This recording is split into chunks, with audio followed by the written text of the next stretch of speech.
கர்த்தருக்கு ஸ்தோத்திரம். கர்த்தராகிய இயேசு கிறிஸ்துவின் இன்ப நாமத்தில் இனிய வாழ்த்துக்கள். இன்றைய தியானத்திற்காக ஜெபித்த பொழுது தேவன் தந்த வசனம் ஏசாயா தீர்க்கதரிசியின் புஸ்தகம் 26ஆம் அதிகாரம் 4ஆம் வசனம். கர்த்தரை என்றென்றைக்கும் நம்புங்கள். கர்த்தராகிய யெகோவா நித்திய கன்மலையாக இருக்கிறார்.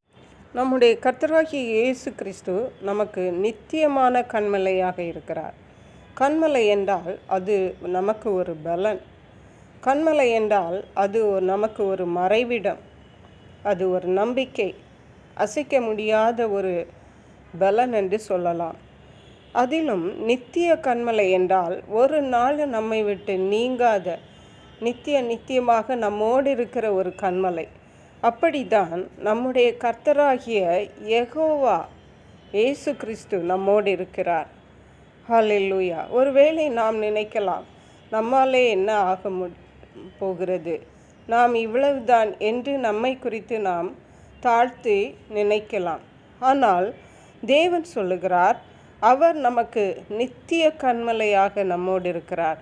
ஆகவே நாம் என்றென்றைக்கும் கர்த்தரை நம்ப வேண்டும் என்று தேவன் எதிர்பார்க்கிறார்.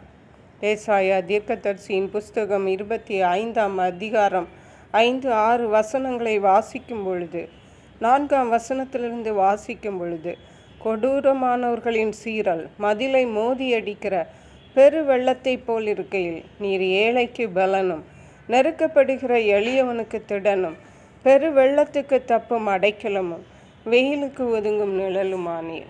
கொடூரமானவர்கள் என்றாலே மிகவும் பயங்கரமானவர்கள். அவர்களுடைய சீறல் ஒரு மதிலை எப்படி பெருவெள்ளம் மோதி அடிக்குமோ அப்படி இருக்கும் பொழுது ஏழைகளாகிய தேவனுடைய பிள்ளைகளுக்கு தேவன் திடனாயிருக்கிறார், பெருவெள்ளத்துக்கு தப்பும் அடைக்கலமாயிருக்கிறார், வெயிலுக்கு ஒதுங்குகிற நிழலாயிருக்கிறார். ஹல்லேலூயா.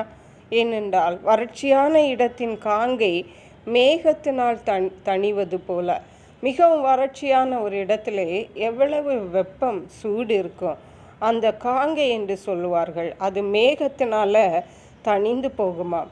அந்நியரின் மும்முரத்தை தணிய பண்ணுவேன்.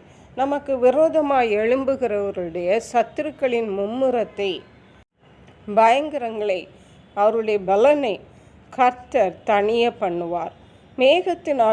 மேகத்தின் நிழலினால் வெயில் தணிகிறது போல பலவந்தரின் ஆரவாரம் தணியும். ஒருவேளை நமக்கு விரோதமாக இருக்கிறவர்கள் நம்மை விட பலசாலிகளாக இருக்கலாம்.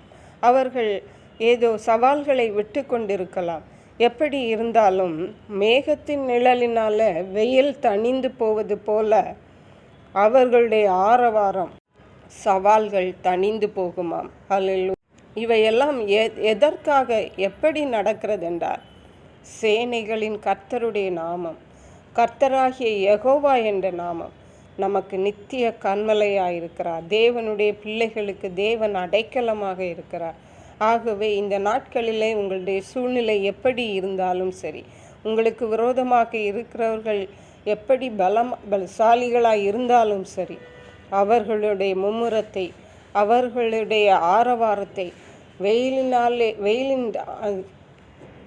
வெயிலை மேகத்தினால் தணிகிறது போல அதே போன்று தேவன் அவைகளை உங்களுக்கு தனிய பண்ணுவார். உங்கள் சூழ்நிலை உங்களை மேற்கொள்ளாதபடி நீங்கள் சூழ்நிலைகளை மேற்கொள்ளும்படியாக கர்த்தர் உங்களுக்கு உதவி செய்வார். கர்த்தர் தாமே இந்த வார்த்தைகளை ஆசீர்வதிப்பாராக. ஜெபிப்போம். எங்களை கிருபையாய் நேசித்து பாதுகாத்து வழி நடத்துகிற எங்கள் அன்பின் தகப்பனே, ஆசீர்வதிக்கப்பட்ட இந்த நல்ல நாளுக்காக நன்றி. இந்த நாளிலும் கர்த்தர் எங்களுக்கு நித்திய கன்மலையாக இருக்கிறபடியால் நன்றி. நாங்கள் கர்த்தரை நம்பும்படியாக, எங்களுடைய சத்துருக்களை ஜெயிக்கும்படியாக, எங்கள் சூழ்நிலைகளை மேற்கொள்ளும்படியாக கர்த்தர் எங்கள் ஒவ்வொருவருக்கும் கிருபை தர வேண்டுமாறு இயேசு கிறிஸ்துவின் நாமத்தில் கேட்கிறோம். நன்றி பரிசுத்த ஆவியானவரே. துதி கன மகிமை மக்கே செலுத்துகிறோம். மீட்பர் இரட்சகருமாகிய இயேசு கிறிஸ்துவின் இன்ப நாமத்தில் ஜெபிக்கிறோம் எங்கள் அன்புள்ள பரமபிதாவே. ஆமென். God bless you.